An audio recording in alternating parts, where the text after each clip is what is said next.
আসসালামু আলাইকুম ওরহমতুল্লাহ। 1 মিনিট মাদ্রাসায় আপনাকে স্বাগতম।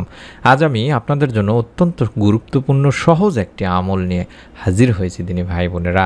আমরা প্রতি রাতে ঘুমাতে যাওয়ার আগে যদি আল্লাহ তাআলার একটি নাম পড়ে ঘুমিয়ে যাই, আল্লাহ রাব্বুল আলামিন আপনার পরিবার সংসারে সব দিক থেকে, চারদিক থেকে রিজিকে বরকত দিবেন। এটি একটি বহু পরীক্ষিত আমল দিনী ভাই বোনেরা। আপনারা অবশ্যই আমলটি করবেন। এই উদ্দেশ্যে ভিডিওটুকু সম্পূর্ণ মনোযোগ দিয়ে দেখুন। রহমতের প্রহর বা সময় বলতে রাতের শেষ তৃতীয়াংশকে বোঝায়। ওলিয়া উলিয়ারা এই সময়কে ইবাদত বন্দেগীর উত্তম সময় হিসেবে বেছে নিতেন। এই সময় নবী করিম সাল্লাল্লাহু আলাইহি ওয়াসাল্লাম ও সাহাবারা নফল নামাজ, কোরআন তেলাওয়াত, জিকির আজগার ও মোরাকাবা করতেন। এছাড়াও হযরত রাসূলুল্লাহ সাল্লাল্লাহু আলাইহি ওয়াসাল্লাম প্রায় সারা রাতই আল্লাহর দরবারে নামাজ, কান্নাকাটি, নফল ইবাদতে মশগুল থাকতেন। তিনি শেষ রাতে বিভিন্ন নফল ইবাদত শেষে কিছুক্ষণ ঘুমাতেন, তারপর উঠে ফজরের নামাজ আদায় করতেন। সাহাবাদের অনেকেই নবীজি সাল্লাল্লাহু আলাইহি সাল্লামকে স্মরণ করে সারা রাত ইবাদত করতেন, যদিও আমাদের নবীজি সাল্লাল্লাহু আলাইহি সাল্লাম চাইতেন না তারা এতটা কষ্ট করুক। আমরা জানি যে রহমতের সময় হলো বাংলাদেশের রাত ৩টা থেকে ফজরের আগ পর্যন্ত। তাই এই সময়টিতেই আমরা বেশি বেশি ইবাদত করব, কারণ এই সময়ে প্রকৃতি থাকে নীরব, পরিবার পরিজনও থাকেন ঘুমিয়ে, আর জাগতিক কোনো কাজকর্মের তাড়া থাকে না। ফলে এই সময়ে আল্লাহর ধ্যান বা মোরাকাবা, নফল নামাজ আদায়, জিকির আজগার, দরুদ পাঠ ও তাসবিহ তাহলিলের অতি উত্তম একটি সময়। গভীর রাতের এই ইবাদতগুলো এতটাই মন দিয়ে করা যায় যে এতে সাধকরা সাধনার সোপান অতিক্রমের উৎকৃষ্ট একটি সুযোগ পান। রাতের তৃতীয়াংশের ইবাদতের কথা কোরআন হাদিসের বিভিন্ন স্থানে নির্দেশিত হয়েছে। বলা হয়েছে এই সময় আল্লাহ তাআলা বান্দার ডাকে অধিক সাড়া দেন। তিনি বান্দাকে অনুপ্রাণিত করতে থাকেন, তাকে ডাকতে বলেন, তার ইবাদত করে তার নৈকট্য লাভের আহ্বান করেন। তাই তো হযরত আবু হুরায়রা রাদিয়াল্লাহু তাআলা আনহু থেকে বর্ণিত, হযরত রাসূলুল্লাহ সাল্লাল্লাহু আলাইহি ওয়াসাল্লাম বলেছেন, আমাদের প্রতিপালক প্রতি রাতের যখন শেষ তৃতীয়াংশ অবশিষ্ট থাকে তখন প্রথম আসমানে অবতরণ করেন এবং বলতে থাকেন, হে বান্দা, আমার কাছে প্রার্থনা করো, আমি তোমার প্রার্থনা কবুল করব। আমার কাছে তোমার কি চাওয়া আছে চাও, তা আমি তোমাকে দান করব। আমার কাছে তোমার জীবনের গুনাহের জন্য ক্ষমা প্রার্থনা করো, আমি তোমার গুনাহ মাফ করে দেব, ক্ষমা করে দেব। সহিহ বুখারী শরীফের ৬৯৮৬ নম্বর সহিহ একটি হাদিস। এভাবে মহান রব্বুল আলামিন আল্লাহ তাআলা ফজরের আগ পর্যন্ত তার বান্দাদেরকে ডাকতে থাকেন। আর যে বান্দা তার মাবুদ মাওলাকে সেই সময় ডাকার মতো ডাকতে পারেন, আল্লাহর নিকট কাকুতি মিনতি করতে পারেন, রহমতের আমলের বদলতে তার ভাগ্যের দরজা আল্লাহ তাআলা খুলে দেন। এই রহমতের সময় যা কিছু আমল করা হয় তার সবগুলোই মূলত নফল ইবাদত।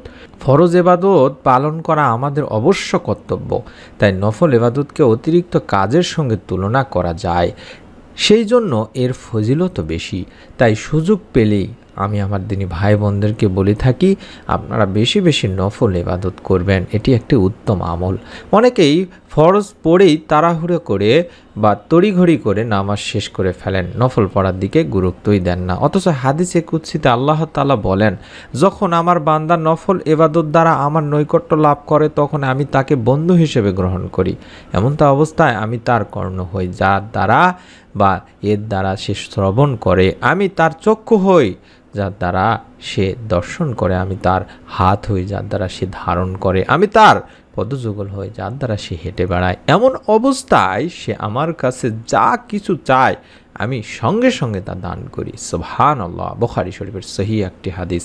শেষ রাতে বান্দা আল্লাহ পাকের খুবই নৈকট্য লাভ করে থাকে। শেষ রাতে নফল ইবাদত, তওবা, ইস্তেগফার, কোরআন তেলাওয়াত সহ বিভিন্ন আমল করে আল্লাহর দরবারে কান্নাকাটি করে মুনাজাত করলে আল্লাহ তাআলা দয়া করে আমাদেরকে তার রহমতের ছায়াতলে জায়গা করে দেবেন বলে আশা করা যায় ইনশাআল্লাহ। তাই আমাদের উচিত রহমতের প্রহর বা শেষ রাতের আমলের প্রতি বিশেষভাবে যত্নবান হওয়া। আল্লাহ তাআলা আমাদের সকলকে শেষ রাতে বিভিন্ন আমলের প্রতি মনোনিবেশ করার তৌফিক দান করুন, আমিন।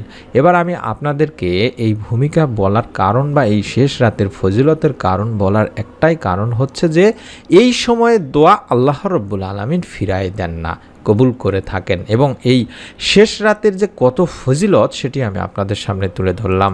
অসংখ্য দিনী ভাই বোন আমাদেরকে জানান শেষ রাতের দোয়া করে ফল পেয়েছেন, আল্লাহ রাব্বুল আলামিন মনের নেক আশা পূরণ করেছেন। আপনারাও যে সময়ের কথা বললাম, রহমতের যে সময় রাত 3টা থেকে ফজরের আগ পর্যন্ত, এই সময়টিতে ঘুম থেকে উঠবেন। ওঠার পরে সুন্দর করে অজু করে 2 রাকাত করে 4 রাকাত আগে তাওবার বা নফল নামাজ আদায় করে নেবেন। খুব ধীর স্থিরভাবে দিনী ভাই বোনেরা, তাড়াহুড়া করবেন না, কারণ সেই সময় তো আপনার কোনো তাড়াহুড়া করার প্রশ্নই ওঠে না, কারণ কাজের কোনো চাপ থাকার কথা না। এই সময়টাতে অন্তত 10টা মিনিট 20টা মিনিট ঘড়িতে দেখবেন যে এই 10-20 মিনিট আমি একটু ইবাদত করব, আল্লাহ রাব্বুল আলামিনের সাথে আমি আমার কথা বলবো, আমার যত মনে নেক আশাগুলো আমি তুলে ধরব। সেই সময়ে আপনি যে কোনো সমস্যার কথা বলতে পারেন। নামাজ শেষ করার পরে কয়েকবার দরুদ পাঠ করে নেবেন। চাইলে সবচেয়ে ছোট যে দরুদ আছে সাল্লাল্লাহু আলাইহি ওয়াসাল্লাম, সাল্লাল্লাহু আলাইহি ওয়াসাল্লাম, এইভাবে অন্তত 11 বার পড়ে নেবেন। তারপরে আল্লাহ তাআলারই একটি পবিত্র গুণবাচক নাম আছে, এই নামটি ধরে আল্লাহ রাব্বুল আলামিনকে বেশি বেশি ডাকতে চাইবেন, অর্থাৎ ডাকতে থাকবেন এবং পরিবার সংসারে আপনার রিজিকে বরকত চাইবেন। আমরা জানি আল্লাহ তাআলার 99টি পবিত্র গুণবাচক নাম রয়েছে। আপনার যেটা ভালো লাগে সেটাই আপনি পড়তে পারবেন, তবে আপনারা অবশ্যই এই সময়টিতে একটি সুন্দর নাম আমি শিখিয়ে দেব, এই নামটি পড়বেন। আল্লাহ তাআলা নির্দিষ্ট করে কোনো নামের জিকির নির্ধারণ করে দেননি তিনি ভাই বোনেরা যে আপনি এই নামটি পড়তে পারবেন, এটা ছাড়া আর পড়তে পারবেন না। বরং পবিত্র কোরআনুল কারিমে সূরা আরাফে আল্লাহ তাআলা পরিষ্কার করে দিয়ে বিষয়টির কথা বলেছেন যে আল্লাহ তাআলা বলেন, হে আমার বান্দারা, আমাকে 99টি সুন্দর সুন্দর যে নাম আছে সেই নামগুলোর দ্বারা বা সেটা তোমার পছন্দ হয় সেটা ধরে আমাকে ডাকো। সূরা আরাফে বলা হয়েছে। আপনার যদি ইচ্ছে হয় আপনি সেই সময়ে বেশি বেশি করে ইয়া রহমানু পড়তে পারেন, ভালো লাগলে আপনি ইয়া রহমানু পড়বেন। আপনার যদি ইয়া জাল জালালি ওয়াল ইকরাম এটা পড়তে ভালো লাগে আপনি এটাও পড়তে পারেন। আপনার যদি ইয়া গাফফারু পড়তে ভালো লাগে আপনি এটাও পড়বেন। তারপর আপনি যদি মনে করেন ইয়া হাবু পড়বেন, এটা ভালো লাগে আপনি সেটাও পড়তে পারবেন। সেটা আপনার কাছে, অর্থাৎ যেটা আপনার কাছে ভালো লাগে দিনী ভাই বোনেরা, সেটাই আপনি পড়বেন। আমি আপনাদের জন্য এই নামগুলোর কথা বললাম এই জন্যে যে এই নামগুলো অত্যন্ত ফজিলতপূর্ণ একটি নাম।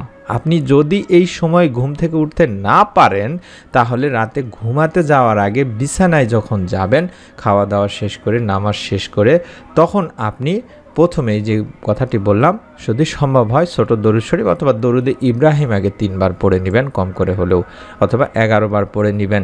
তারপরে দরুদে ইব্রাহিম পড়ে নেওয়ার পরে বা আপনি চাইলে সাল্লাল্লাহু আলাইহি ওয়াসাল্লাম এইভাবে আপনি অন্তত 11 বার পড়ে নেবেন। তারপরে আল্লাহ রাব্বুল আলামিনের যে পবিত্র গুণবাচক একটি নাম আছে সেই নামটি আপনি পড়বেন, আর সেই নামটি হলো আল্লাহুস সামাদ। আমি দেখাচ্ছি, আল্লাহুস সামাদ। এইভাবে 101 বার পাঠ করবেন। 101 বার পাঠ করার পরে আবারও দরুদ শরীফ ইস্তেগফার পড়ে 2 হাত তুলে আল্লাহ রাব্বুল আলামিনের কাছে আপনার মনের যত নেক চাওয়া পাওয়াগুলো আছে সেগুলো তুলে ধরবেন।